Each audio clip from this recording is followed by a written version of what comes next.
बड'लेटेस्ट आपडेटआव बयखौबो बरायबाय। दिनैनि रादाबखौ फरायदों आं प्रमद खाख्लारि। गिबि निउज आपडेट दङ। गुवाहाटी खानापारायाव थानाय बड'लेण्ड आलासि जिरायसालियाव सनिबाराव आसामनि मोनदाइन थागिबि साहित्य सभानि जथाय आफाद थागिबि जनजाति साहित्य सभा आफादनि सा-7 सोद्रोमाया BTR नि गाहाय प्रमद बर'खौ लोगो हमनानै मोन 11 रावनि बांरावारि सोदोब बिहुं सुजुनाय आरो फोसावनायनि थाखाय BTC निफ्राय हरनो गोनां नैथि किस्ति रांखौ दिहुननानै हरनायनि सायाव सावरायनाय जायो। मख'नो गोनांदि थांनाय 2019 मायथाइयाव बै समनि BTC नि बारग' गाहाय हाग्रामा महिलारि बिथाङा थागिबि जनजाति साहित्य सभा बांरावारि सोदोब बिहुं सुजुनाय आरो फोसावनायनि थाखाय 25 लाख रां अनसुंथाइ गनायथि होदोंमोन। बिनिनो सेथि किस्ति 10 लाख रां दिहुननानै हरदोंमोन। बे रांजों थागिबि जनजाति साहित्य सभा आसामा थांनाय 2019 मायथाइनि 2 जुलाइ खालाराव क'क्राझारनि CIT आव सान 7 मावबादाजों सुजुनाय खामानिखौ मावजेननाय जादोंमोन। बिनि उनावनो गवालपारा जिल्लानि दुधनৈ, लखिमपुर जिल्लानि नरयनपुर, धेमाजि जिल्लानि गगामुख आरो सोनाब कार्बि आंलं जिल्लानि उमसुवायाव सानथामै मावबादा खुंनानै 100 जौखोन्दो सुजुनाय खामानिखौ फोजोबनाय जाबाय। नैथियाव दङ। चिरां जिल्लानि बिजनियाव हर गेजेराव होबथानाय गैयाजासे सालायो अन्थाइ बाला रोगाग्रा अभारल'ड डाम्पार। खौरांगिरिनि स्टिं अपारेशनाव हमनो हादों बेनि फोरमानखौ।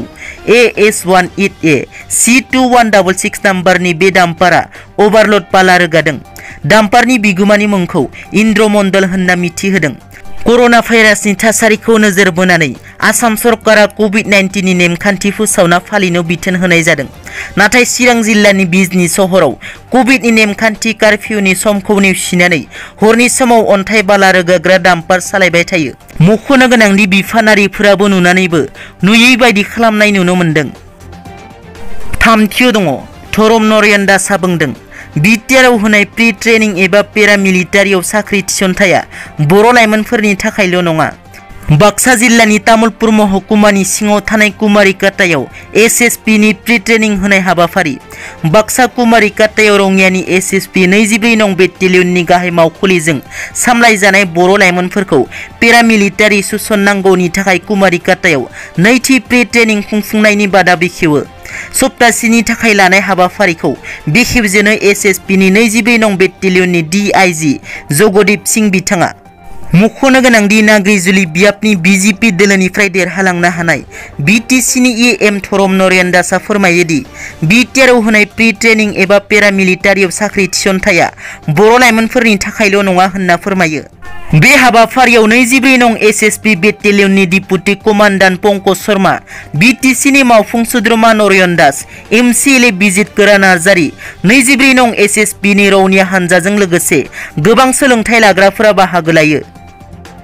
ब्रैथियाव दङ। आसाम रायजोनि गंसे जिल्लायाव किडनि फालांगिनि जाथाया सोराङाव फैदों। बे जाथाया जादों मरिगाव जिल्लानि धरमतुल गामियाव। बे गामियाव फ्राय 7 बोसोरनिफ्रायनो किडनिनि फालांगि खालामनाया सोलिबोगासिनो। निखावरि नखरनि सुजुग लानानै किडनि फाननायनि फालांगि खालामो। सनिबारखालि किडनि फालांगि खालामनो थाखाय गंसे निखावरि नखरजों जगाजग खालामनो फैनाय समाव रायजोफोरा हमो बर' आइजो लिलिमाइ बर'खौ।